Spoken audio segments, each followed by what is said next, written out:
no family in Britain which doesn't have someone who's been damaged by alcohol through addiction, through violence, traffic accidents. Almost every family in Britain is affected. We know there's a problem, but we don't talk about it because hiding away the problems has been something we've become very expert at. My main role is to educate psychiatrists and other doctors about what I'm doing. As a brain scientist, that's what I want to understand. I want to understand the brain. And alcohol is a very interesting probe of different brain systems. In Western cultures, alcohol is the most harmful drug overall because it's the most harmful drug to society, because it's the most widely used drug. So it's just part of life. It's part of, because we don't want to face what for many people is their own drug problem, and we don't want to talk about it. You're encouraged to drink it. The government allows advertising. The governments don't want us to talk. That's why I was sacked. We want to talk about it in the Misuse of Drugs Act. And they said, you can't. And the Home Office said, we don't want you to. You want people just to understand it as a drug and a substance and to use it in an optimal way, right? Absolutely. And that's why I said it. If you do drink, there's no reason to increase. And if you want to cut back, that's always better. And now people do know the facts. And now they know the facts. They want to talk about it. Now we have a proper, open, independent discussion about drugs.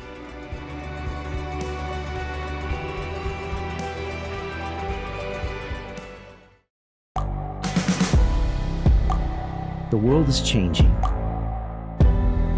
Inspiration is everywhere.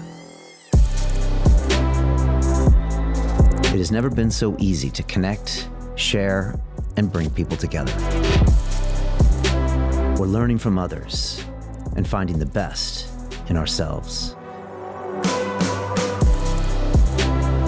Challenging our beliefs. Sharing our vulnerability. Overcoming our fears. Transforming ourselves so we can transform the world. How far can we go? This is London Real. I am Brian Rose. My guest today is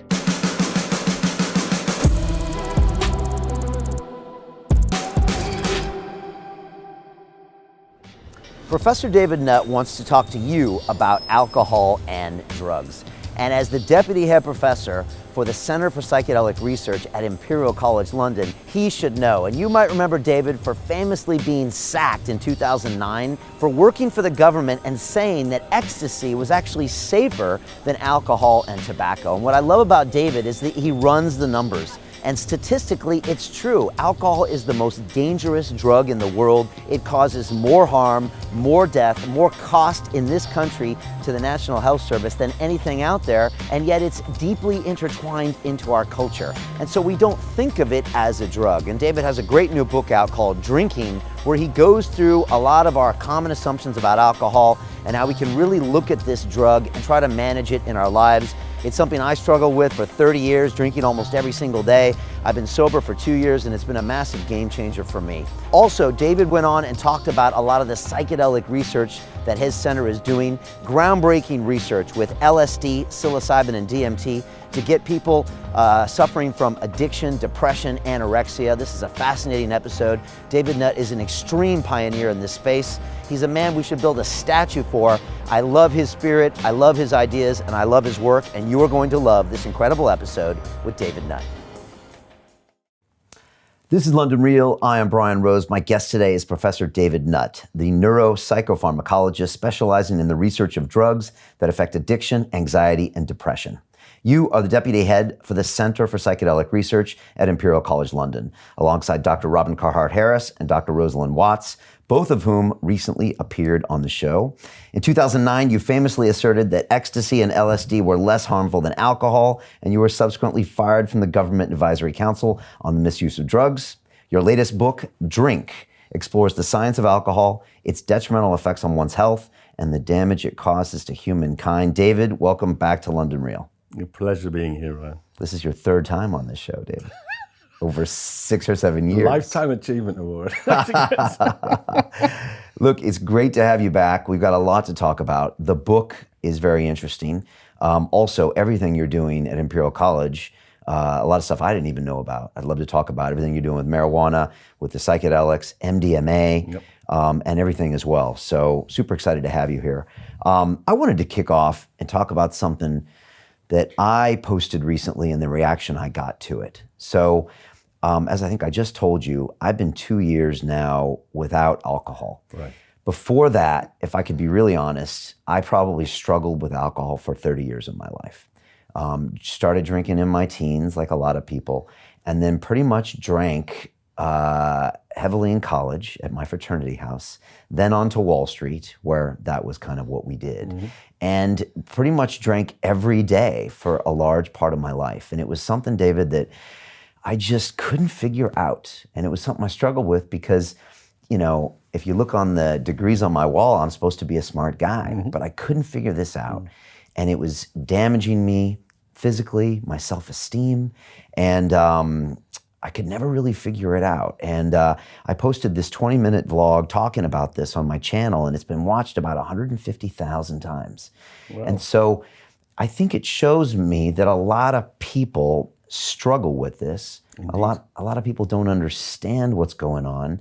And I think it's because it's wrapped up with a lot of things you talk about in the book, because it's not considered a drug by many, which has been kind of the story of your career. It's woven into the fabric of our society. Correct. And you could have a grandfather that would never do drugs, but he'll drink a fifth of Jack Daniels every day.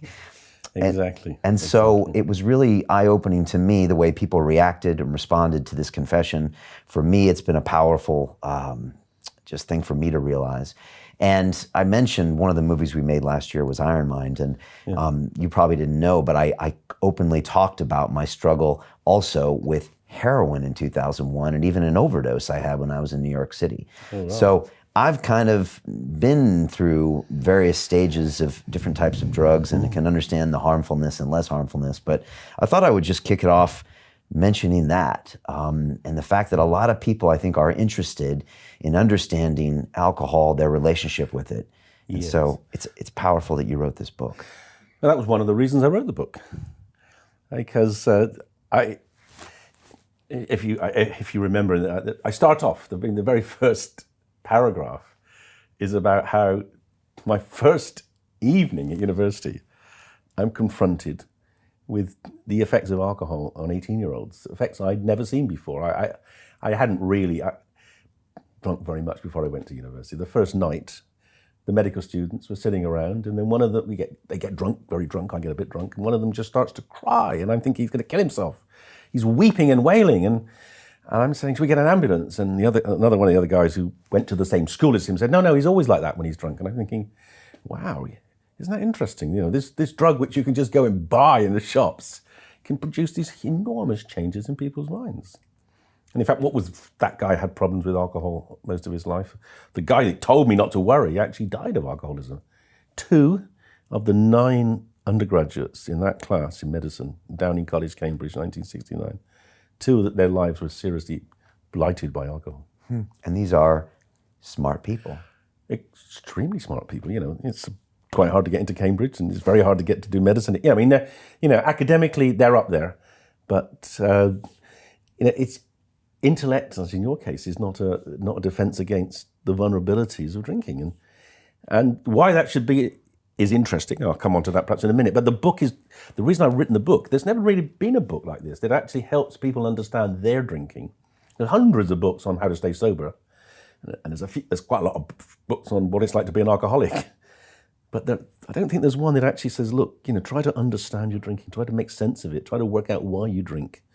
And if you are having problems, well, actually, this is the first book that sort of helps, I think, people make sense of the normal problems as opposed to the extremes, which is like, if you're losing your job because of drink, well, you've got a problem. But a lot of people get into difficulties with drink without even really understanding. Right. Why do you have a hangover? Why does it affect me less when I eat? Why does it affect different people differently? Like, you cover a lot of those things in there. Yeah, I try to. I mean, so that was 1969, and that's 40 years ago. So I've tried to distill my wisdom, not just my scientific wisdom, because I've researched alcohol for 40 years, but also just my life wisdom in terms of being around a lot of people, friends, family, acquaintances who drink as well. When I got to this country back in the late 90s, for me it felt like alcohol and the history of Britain and the culture of Britain are very interwoven. Absolutely. Well, I mean, the point is, until the mid-1800s, it wasn't safe to drink the water in most parts of Britain. That the standard drink in Britain through the Middle Ages was what we call small beer. It was a weak beer of about 2%, 2.5%. And you give it to kids, everyone drank it because it was safe, because the fermenting of the beer killed the bugs, Right. killed the bacteria. So, and and until we got proper hygienics, water provisions back in the sort of 1860s, 1870s, that was what people drank. So it was part of our life. It was called small beer. And then when you have a party, you had the real beer, the strong beer. Right. All right. The heavy beer. So it's just part of life. It's part of everything. Goes back beyond, but you go back to the Bible. Yeah. One of Jesus's great miracles was turning water into wine, because you couldn't celebrate a wedding appropriately without wine. Of course, the ancient Greeks used alcohol a lot, along with psychedelics, particularly the sort of ergot fungi, to get experiences and alter their consciousness. The Romans had their back in there. Alcohol pervades Western society. Yeah. And that's why I watched one of your interviews that you did on the BBC maybe 6 years ago, back today. And when you start bringing up some of your research and start telling them that factually these drugs that have all of this emotional baggage, like LSD and MDMA and crack, are maybe be less dangerous than alcohol, it's just funny to see sometimes that people have this reaction like, no. This is what I have, my grandpa had, I have at my weddings, and this is for those people over there that are throwing their lives away. It's visceral. And it's visceral because people don't want it to be true. So there are two things I would say about this. The first is that at both a conscious and a subconscious level, people are fearful of other drugs, illegal drugs, because it helps deflect their attention away from the problems of alcohol at a personal level, but also at a political level. Politicians love to get hysterical about a new drug because it means they can do something about drugs, and they don't have to be held to account over their failure to deal with the problems of alcohol. Right. So that's the first thing. The second thing is that I would say that there's almost no family in Britain, if you look at an extended family, 3 generations, in which doesn't have someone who's been damaged by alcohol through addiction, through violence, traffic accidents, or being a victim because of someone else who was drunk and violent. Right. Almost every family in Britain is affected. But we don't own up to it. Right. We kind of push it under the carpet. We know there's a problem, but we don't talk about it because, well, we don't know what to do about it. We're embarrassed. And so that shoveling alcohol, hiding away the problems has been something we've become very expert at. Very good at. And so, because we don't want to face what for many people is their own drug problem, because their own dependency on alcohol. Absolutely. To a certain extent. Yeah. And since it's not a drug, it's alcohol or a tobacco, it's normal, and we don't want to talk about it. And governments don't want us to talk. That's why I was sacked, because they did not want.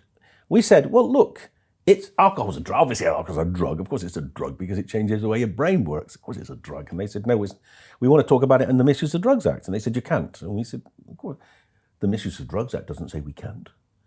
And the Home Office said, we don't want you to. And we said, well, I don't care. We're going to, that's science. We've got to do it. And that's why I got sacked, really. Because once you start evaluating the comparative harms, particularly to society, of different drugs. You see alcohol is way, way more damaging to society than ecstasy or mushrooms or LSD. It's the most damaging drug to society as a whole. It is. And what's interesting about that is that we did that very sophisticated analysis back in 2010, published in The Lancet. That was really why I got sacked, because it kind of showed it was, and I said it was. But then two things have happened subsequently. The first was that the European Director of Justice gave us some money to redo that analysis in Europe. He was particularly interested in the comparative harms of other drugs, but we said, of course, we've got to do the same 20 drugs. We've got to put alcohol in. And we redid it with 30 European experts, 20 different countries, and alcohol came out the top there. Then last year, we redid it in Australia, same thing. In the Western cultures, alcohol is the most harmful drug overall because it's the most harmful drug to society, because it's the most widely used drug. Right.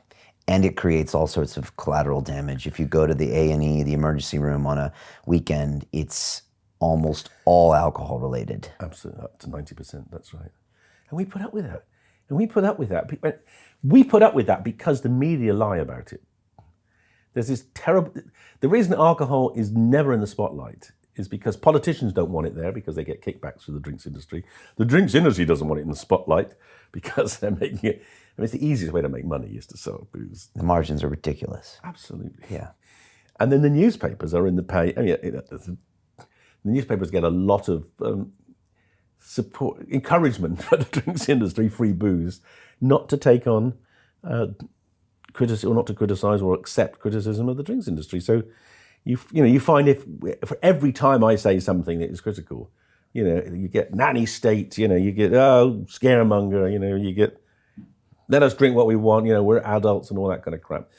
And actually, the only way I think we can get around this, apart from education, as in the book, is one, but the only other way is to keep banging on about the cost implications. For a normal rate taxpayer, about £1,000 of your tax each year is going to support binge drinking. The damage on our streets you see every weekend from kids getting drunk. Obviously, if you're a higher rate taxpayer, there's more.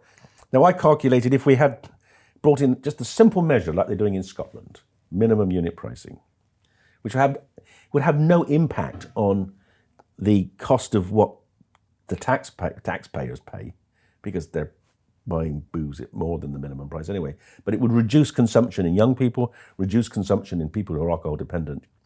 By reducing consumption in those two extremes, you actually reduce the costs of alcohol because they're the ones that are getting into fights, those are the ones that are going to hospital. So I reckon minimum pricing would actually make taxpayers better off because it would save money in police budgets and health budgets. But that was rejected in England. It was rejected. It's been rejected many times in England. I mean, I think they're going to bring it in Northern Ireland and Wales soon. But they brought it in Scotland and it is working. I mean, Scotland, before they brought it in, 40% of all intensive care beds in Scotland were occupied by people with an alcohol problem. 40%.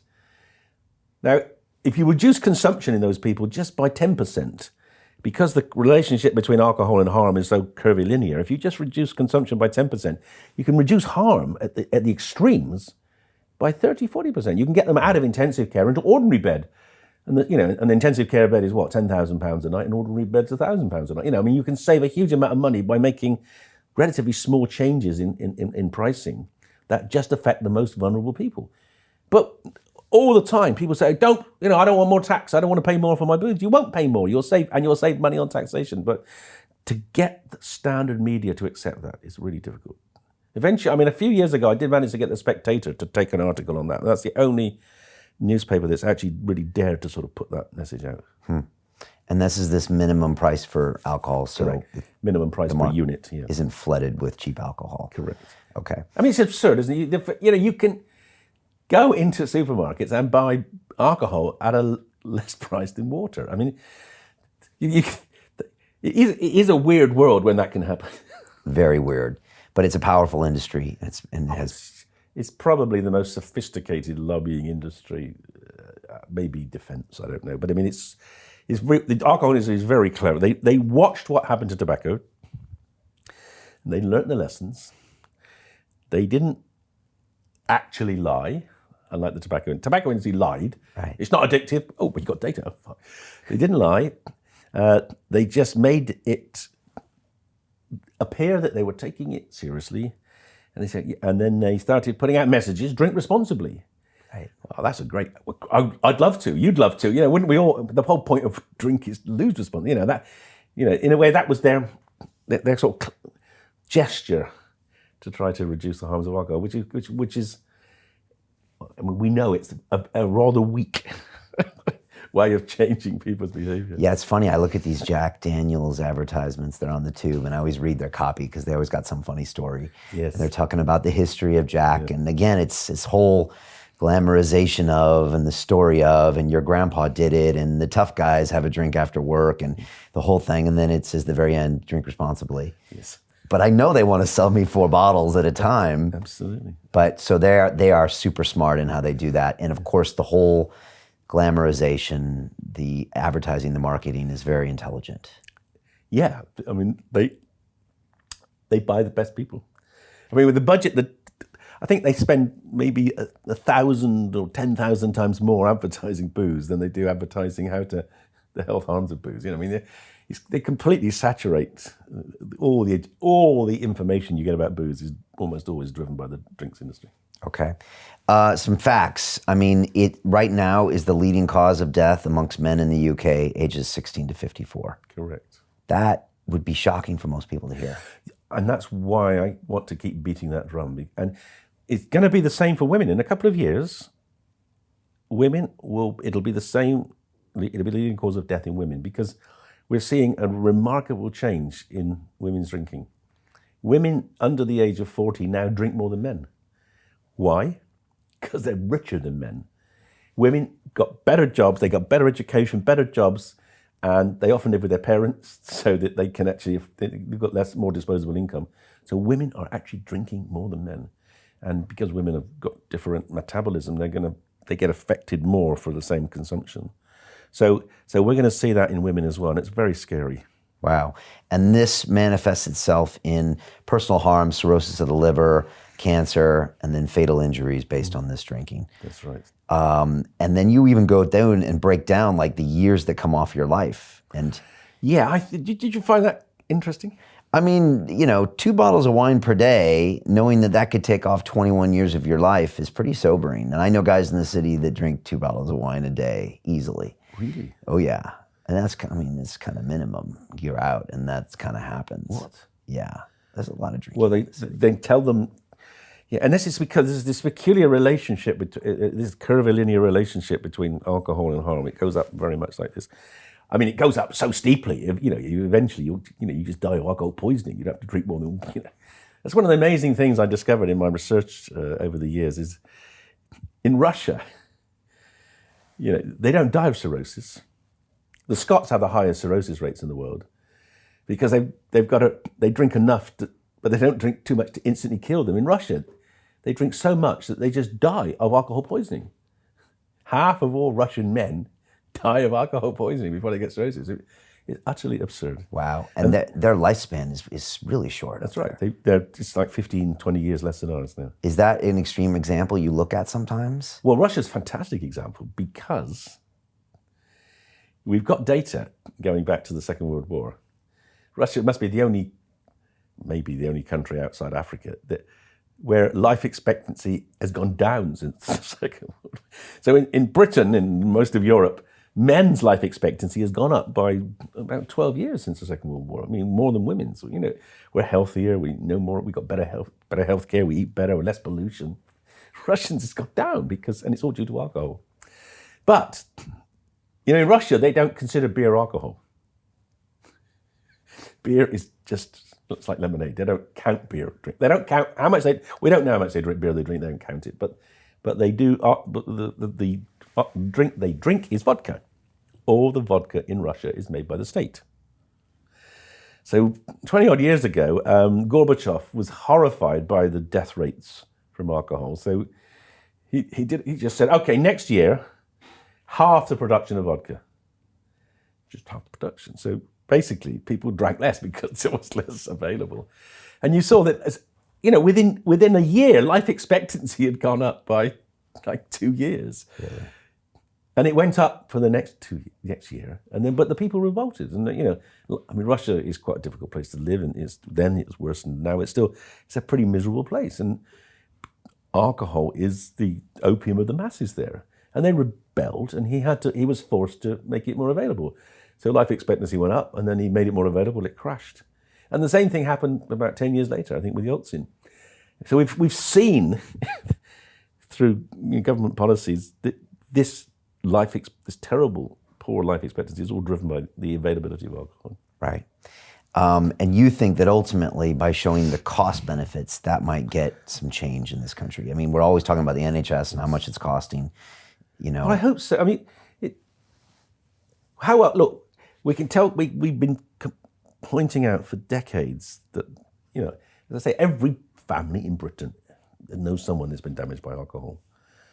But, and this is an important point in the book, people don't do very much because they enjoy alcohol. So how can you get people then to be more rational? And I think the financial argument is easily what I'm going to try, because you know, people are concerned about money. So if you could see that they would actually be better off if we all drank less, or if you'd have to drink a lot less. You just have to reorganize your drinking in society so that the people who are most harmed are less harmed. Right. And then we all benefit. Now, what's the reaction normally when you give people these stats and tell people what's going on? They don't want to hear it. No. I mean, it's the people that come to my lectures tend to be believers. They tend to be interested, and the problem is that the people who don't come to my lectures are in the bar and the pub drinking. Is getting that message out to people that we should get it. And so it's got to be taught at schools. One of the real problems, I mean, the last government has been very remiss. It's essentially not made education about drugs and alcohol compulsory in schools. And I just think that's outrageous, because every family in Britain is affected by alcohol. So 10% of the kids going to school have got drunk parents. They need to know what that's about. They need to know how they can seek help. There are kids at 8, 9, 10, 11 who go home and have to look after their parents because they're drunk. It's a devastating situation to be in. But we don't allow the children to talk about it because we don't talk about alcohol and drugs at school. Right. So we need to have more of a conversation and talk about what's happening with these kids. I'll tell you a remarkable thing. Perhaps the most remarkable phone-in I ever did was, I think about a year and 18 months ago. I did it on the Radio 4 program called You and Yours. And it was a phone-in for people who had, as children, had their lives negatively affected by a drinking parent. They got more phone calls on that program than in any other of this is a consumer affairs program, You and Yours, that ever had. Most of them, and I was listening for the 45 minutes, most of them were people over the age of 50 who were still traumatized by the damage they'd experienced as a child from their drunken parents. It had never left them. And that was just so moving and so chilling. If you can't forget that kind of treatment as a child. It's a kind of abuse. It's not necessarily, it can be active, but it can be just passive. But having to, worry if you're going to come home and your mother's going to be dead or falling on the floor, it's very disturbing to the children. Yeah, it's definitely something that's on a lot of people's minds. And I think that's why I got so many comments and views on this vlog, because I think it's something that's affected so many people, their own drinking, other people's drinking, and it's something they can't necessarily control. And they don't have a drug problem, so it's okay because everyone's doing it. Well, this is why it's such an interesting drug. Right. Because apart from caffeine, actually, it may be more popular than coffee. I don't know, but it's the only really psychoactive drug that changes the way you think and feel. That pretty much everyone has experienced. So and that's, for me as a scientist, is very interesting. So when I give lectures, I give lectures often about addiction to psychiatrists, and I say, let's look at the nature of addiction, right? Let's think about addiction. So how many of you drink? 60, 70% put their hands up. How many of you are alcoholic? No one puts their hand up. And I say, well, isn't that interesting? Some of you are lying, but never mind. But more than that, it tells you that because we know that 10% of drinkers they're different. So we have a legal drug, the government endorses, and some people drink safely and some people don't. So that must be a difference in the person. It's not about will, it's about the fact that their body responds differently to the drug. And again, there's a lot about that in the book, trying to understand the vulnerabilities that people have why some people actually lose control when they drink and others drink excessively to deal with problems like stress. And what are some of those facts? I mean, you talk about having a drink diary in there. You talk about understanding how alcohol affects different people's genetics and different cultures. And like, what are some of the things you want people to understand? Well, the first thing is I want people to understand that having a problem with alcohol is not your fault, because not everyone has it. So how can it be your fault? I mean, you're encouraged to drink it. The government allows advertising. It wants you to drink. You have a problem with drink. It's definitely not your fault. So the question then is, the first important thing is then, can you recognize you've got a problem? And that's where, drink diaries are quite useful. Because sometimes it's difficult to, if you ask people you've got a problem, sometimes they'll be embarrassed to tell you, or you might get angry with them, or they might be scared you'll get angry. But keeping a drink diary is at least a way of beginning to get some sort of insight into what you're drinking. And actually, one of the great things about a drink diary is that you can then kind of give a score as to what the value of that drink was. Was that a really good drink? Did you get a great deal of pleasure? Did you have a really good dinner party? Or were you just drinking it because everyone else was drinking, you were bored? So that way you can potentially eliminate some of the drinking, which isn't giving you the pleasure that you want. That's the first thing. Okay. But the other thing is to really be very clear. Are you drinking to deal with something else? Because my view is drink is a great social drug. It's probably the most socially enabling, certainly of the legal drugs, it's the most socially enabling by far. Yeah. And that's, that I think is how we should use it. We should use it to facilitate social interaction and interchange and pleasure. But if you're not using it for those purposes, then almost by definition, you've got a problem with it. And that was my story. I would drink alone. I would drink to get away from, I think, my own inner critic. I think that's what I was getting away, because I just needed a break from all the pressure I was putting on myself. So I would drink alone. And I would see people that could drink and have one drink and then go home. I'd be like, how do you even do that? Or drink once a week or once a month. And I was like, wow, that's amazing, because I couldn't, Yeah, that's so. Yeah, so you just stopped, did you? Well, to be really honest, David, when I started this show, I think a lot of alcoholics are isolated as well. Quite. And so that was a lot of me. I just felt isolated from the rest of the world. And this show got me really connected to the rest of the world and made me feel included and loved, and also depended on, and I was an example of. And by doing that repeatedly, I started needing the alcohol less and less and less, until finally I was like, you know what?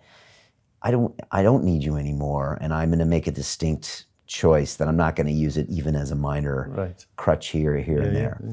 So that was kind of my evolution. But that whole thing, it's not your fault. I remember going to buy a bottle of vodka from the corner shop guy, and he would be looking at me like, here you are again. And I'd be like, I hate myself right now. I hate how I'm being judged. I hate judging myself, but I still need to buy this thing. And that was hard. And it's what it's great you're sharing, and that's a very classic example of how the problem builds up. And drinking alone is almost always a problem. So that's one of the things. If we just said to people, what's the best way of reducing your harms? Never drink alone. Never. If you could do that, it's difficult. And that's the other thing. So why is it difficult? And this is where alcohol is a really clever drug. Alcohol is a very promiscuous drug. It gets into the brain and it changes all the good neurotransmitters that you want to change. A bit of endorphins, a bit of serotonin, a bit of GABA. It's a really clever drug. And gradually it sort of worms its way into you. So eventually it kind of takes over, and you get to the situation like, that you described. And I've had patients of mine who say they just find themselves drinking. They don't even intend to drink. They're just suddenly there drinking. They don't know how they got there. They don't want to do it.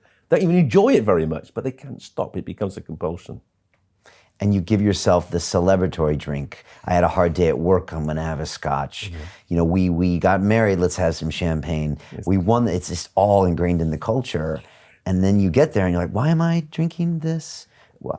you don't know why sometimes you're doing it anymore. No, because it becomes, see, this is one of the interesting things, and this is true of other addictions as well, but Yes. alcohol is the kind of the biggest problem because it's the most used drug, but it's that your brain is a really efficient organ.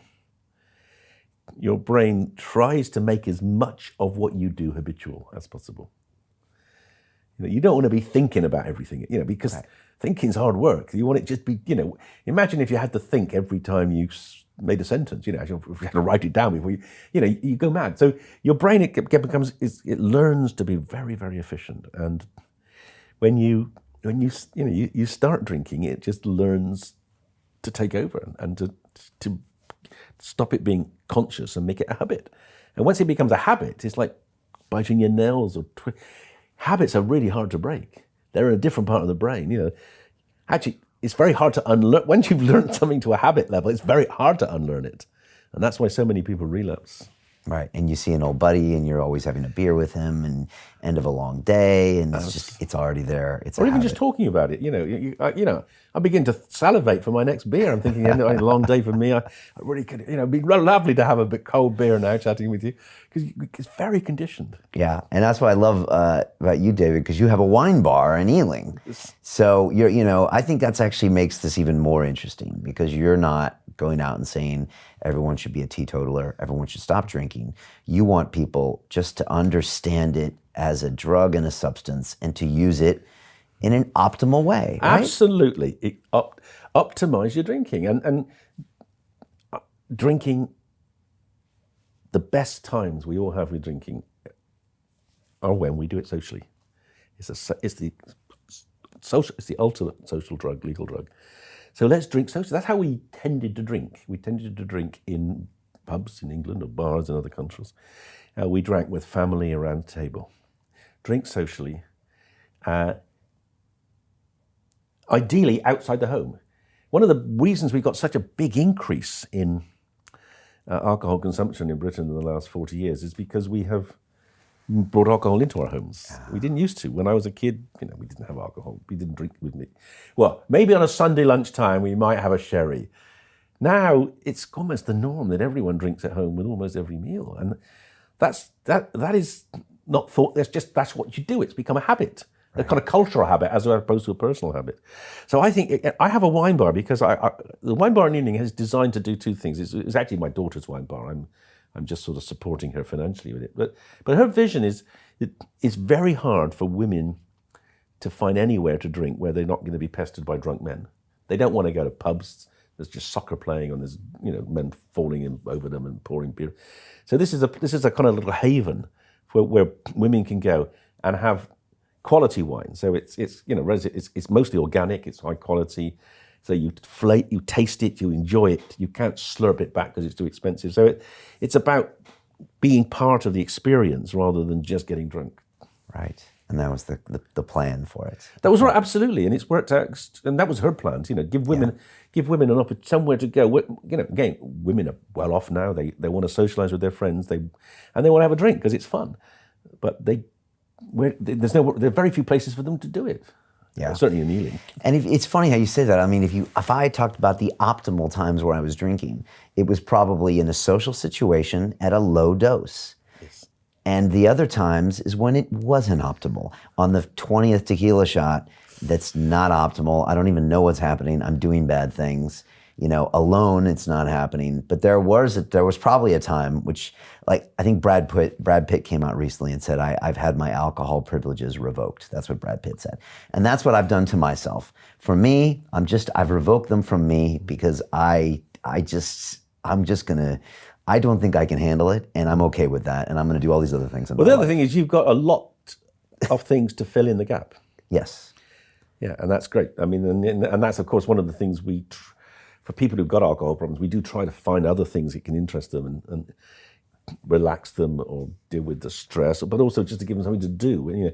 Because that's the problem. If you do spend 2 or 3 nights a week with your mates drinking and then you don't want to drink, it's quite difficult to spend the time with your mates because sometimes they're suspicious of you, sometimes they're critical.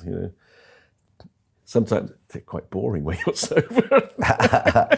Yeah, it's funny. When you tell someone you don't drink, a lot of times it makes them uncomfortable. Very much so. Because they know that they have a habit, and Indeed. I'm sure you've seen a lot of that. Or Yeah. yeah. And what I always say is that the only time I ever really think about drinking is when I'm in a social situation I don't necessarily want to be at. Like a lot of people say, I'm going home for Christmas and I'm going to have to drink because I can't handle my parents or whatever it is. And I always say, well, just don't go to those situations. Yes. Because you shouldn't have to use alcohol to get through something. Just make another choice. But you see, isn't that? But that is, that's the power of alcohol. That you go to a social situation that you don't want to go to, a party you don't want to be at, you don't know anyone, and alcohol can just make it bearable. It is a good drug in that sense. It's just the legacy of it can be quite damaging. Yeah, and in a way, maybe it's a bad drug because it doesn't show you need other choices as well. Maybe find something you enjoy doing. Yeah, but it's difficult. I mean, you're not going to go into a party and start doing your press-ups, are you? Yeah, maybe not. Well, maybe. That's the point. Oh my God, it's such a clever drug. Why do we, look at, you get on an airplane, right? 30% of the people on the airplane are terrified of flying. That's why as soon as they start pushing the trolley around, people are getting the drinks down, because it does relax people. There's no question. Yeah, no, it definitely works. What else should we know about alcohol itself? I mean, the book is great because you walk it through. It is a depressant. It can make you go to sleep, but it's also this kind of a weird short-term sleep. Yes. And when you wake up, your brain is now kind of hyperactivated, right, yeah. which is why people with hangovers thinks everything's a little loud and the world is a bit too much. And what's lovely about, we understand all that now. We know what's going on. We know the pharmacology of alcohol in the brain and how it does that. We can explain an enormous amount of what's going on with alcohol.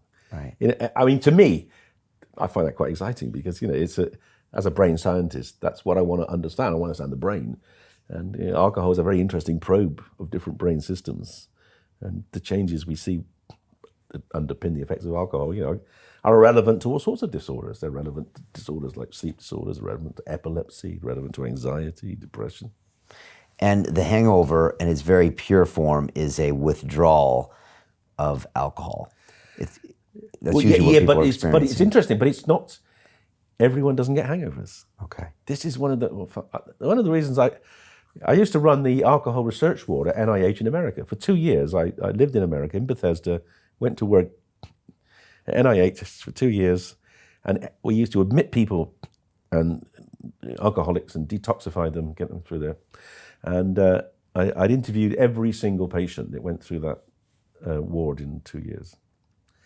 And I would always ask them standard set of questions. And one of them was, do you get hangovers? And the majority said no.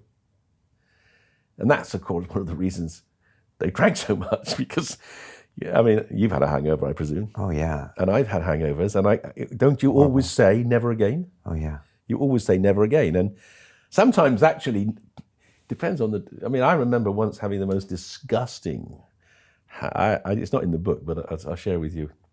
So I drank a bottle of Pernod, 750 mils, on a overnight ferry from Portsmouth to the Havre when I was a student. Halfway across, I started throwing up.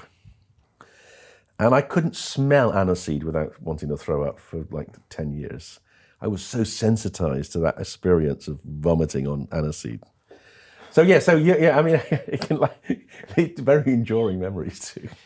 And so, but some people don't have the hangovers, which means they're more of a propensity to drink because they don't have that reminder. And why that is, they still withdraw. That's why we were admitting them to treat them. They were shaking away, they're having delirium, but they don't have hangovers. So hangover is a complex mixture. It's not just withdrawal from alcohol, but it's also some effect of the alcohol on the brain or the body. And we're doing research on this at present now. But actually, there's almost no research. Hangovers must be one of the commonest experiences that people have in terms of pain and distress. And there's almost no research on the brain mechanism of hangover. And we're discovering actually that inflammation seems to be quite an important part. Alcohol can turn on the immune system. The alcohol's broken down to acetaldehyde, that can turn on the immune system. And we can look now in the brains, we're doing studies on mice and rats, and we can see inflammatory markers go up in the brains as well. So it may be that the person's immune system is one of the predictors of whether you get hangovers or not. Is it true that young people are drinking less?